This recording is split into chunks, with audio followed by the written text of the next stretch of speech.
your favorite shopping destination, Value Zone Hypermart. ఇప్పుడు మన అమీర్పేట్ లో పిల్లర్ నంబర్ 1081 వద్ద.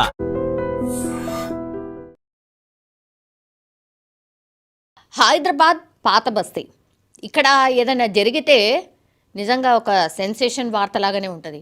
బికాజ్ ఇక్కడ చాలామంది కూడా ఈ మంత్రాలు వేస్తామని చాలామందిని మీ అనారోగ్యం ఉంటే ఏమైనా తగ్గిస్తాము ఇట్లాంటి చెప్తూ కూడా ఈ బాబాలు నమ్మించి చాలామందికి కూడా అనారోగ్య సమస్యలు ఉన్నా లేకపోతే ఇంకేమన్నా ఉన్నా మీరు దర్గాకు తీసుకురండి, మేము మొత్తం సరి చేస్తాం, అనారోగ్యాన్ని మొత్తం ఆరోగ్యవంతుల్ని చేస్తాం, ఇట్లాంటివన్నీ చెప్తూ కూడా బురిడి గుట్టిస్తూ ఉంటారు.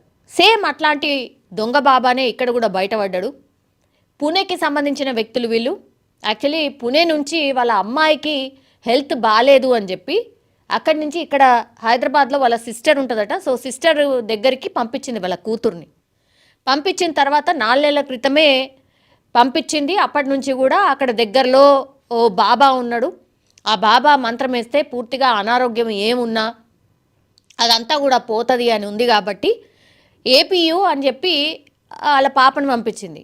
రెగ్యులర్గా ఇంటికి వచ్చి ఈ బాబా రకరకాలుగా మంత్రాలు వేస్తూ పూజలు చేస్తూ ఈమెకున్న అనారోగ్యాన్ని పోగొట్టే ప్రయత్నం చేసిండు. అంటే దగ్గర ఈ దొంగ బాబా నమ్మించిన తర్వాత ఏం చేసిండు, ఇట్లా కాదు ఇక్కడ అయితలేదు, దర్గాల్నే ఉంచి ఆమెకు పూర్తిగా ఒక 2 రోజులో 3 రోజులో డిఫరెంట్ పూజలు చేయాలి, మంత్రాలు వేయాలి, కాబట్టి ఈ అమ్మాయిని ఇక్కడే దర్గాల్ని వదిలేయండి, పూర్తిగా ఆరోగ్యవంతురాలై వస్తుంది అని చెప్పి నమ్మించి ఈ ఫ్యామిలీ మెంబర్స్ ఎవరిని లేకుండా చూసి ఆ అమ్మాయిని మాత్రమే దర్గాలే పెట్టి ఈ మంత్రాలు వేస్తామని చెప్పిండు. వాళ్ళందరినీ కూడా పంపించేసిండు అనేది ఒక స్టోరీ కాదు.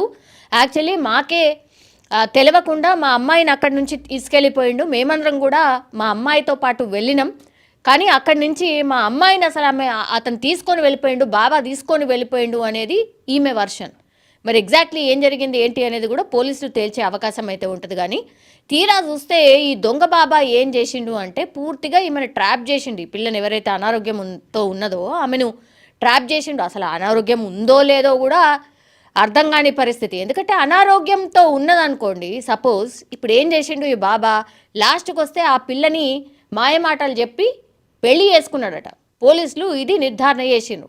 అట్లాగే 8 రోజులు అవుతోంది బాబా తీసుకెళ్ళి మా కూతురు ఎక్కడుందో మాకు ఇప్పించండి, అసలు దొంగ బాబా ట్రాప్లో మా పిల్ల పడిపోయింది, మేము కూడా నమ్మి మోసపోయాము అనేది కంప్లైంట్. తీరా చూస్తే ఎంక్వైరీ అంతా చేసి అసలు ఈ బాబా ఏంది కథ ఏంది అంతా అని చూస్తే బాబాకి ఆల్రెడీ పెళ్ళై 2 పిల్లలు ఉన్నారట. ఇప్పుడు ఈమెను కూడా ఈ అనారోగ్యంతో వచ్చిన పిల్లను కూడా మ్యారేజ్ చేసుకున్నాడు. ఆ తర్వాత మధ్యలో ఆమెతోనే ఆ పిల్లతోనే ఫోన్ చేయించిండట, మీరు నా గురించి ఆలోచించకండి, వెతకకండి, ఎందుకంటే నేను మేజర్ని, నా ఇష్టంతోనే నేను ప్రేమించి ఈ బాబాని వివాహం చేసుకున్నాను అని వాళ్ళ బిడ్డతో చెప్పించిండట. ఆ తర్వాత సరే నువ్వు ఎట్లున్నా మ్యారేజ్ చేసుకున్నావు కదా రామ్మ మేము చూసుకుంటామనే మాట కూడా పేరెంట్స్ చెప్పినా ఆ తర్వాత నుంచి ఆ పిల్ల టచ్లోకి రాలేదట. అసలు ఆమె ఏమైపోయిందో ఏందో కూడా తెలియట్లేదు అనే మాట ఇప్పుడు పేరెంట్స్ అయితే చెప్తున్నారు. అట్లాగే పోలీసులకు కంప్లైంట్ చేసినటువంటి సిచ్యువేషన్. ఇప్పుడు ఈ దొంగ బాబా గురించి వెతికే పనిలో పడ్డారు పోలీసులు. ఇంత ఘోరంగా అంటే బాబాలు ఇట్లా మంత్రగాళ్ళు లేరు, ఉండరు, వాళ్ళతోని ఏమీ కాదు అని ఎన్నిసార్లు ఎన్ని అవగాహన కార్యక్రమాలు కల్పించినా ఎన్ని ఇన్సిడెంట్ అయినా ఇంకా మోసపోయే వాళ్ళు ఇట్లా ఉంటున్నారు కాబట్టి మోసం చేసేవాళ్ళు పుట్టుకొస్తూ ఉన్నారు. ఇది మరో ఎగ్జాంపుల్. పాత బస్తీలో జరిగినటువంటి ఇన్సిడెంట్ కానీ యాక్చువల్లీ అత్తాపూర్ పిఎస్లో వీళ్ళు కంప్లైంట్ చేసిర్రు. ఎందుకంటే ఈ దర్గా అనేది అత్తాపూర్ పిఎస్ పరిధిలో వస్తుందట. ఇప్పుడు అత్తాపూర్ పిఎస్కి సంబంధించిన పోలీసులు రంగంలోకి దిగి ఈ దొంగ బాబా ఎవరు, అసలు ఈయన ఇంకెవరినన్నా మోసం చేసిండా, అసలు ఇంకేం జరుగుంటుంది, ఈ అమ్మాయి ఎక్కడికి వెళ్ళింది, ఎక్కడుంది అనేది కూడా పూర్తిగా వెతికే పనిలో అయితే పడ్డారు. చూడాలి ఈ కేసు ఏమవుతుంది ఏంటి అనేది. బట్ ఇట్లాంటి బాబాలను దయచేసి నమ్మకండి, మోసపోకండి అని మరోసారి అయితే పోలీసులు రిక్వెస్ట్ చేస్తున్నారు. నిజంగా ప్రస్తుతం ఉన్నటువంటి సమాజం దేనికి ప్రయారిటీ ఇస్తుంది?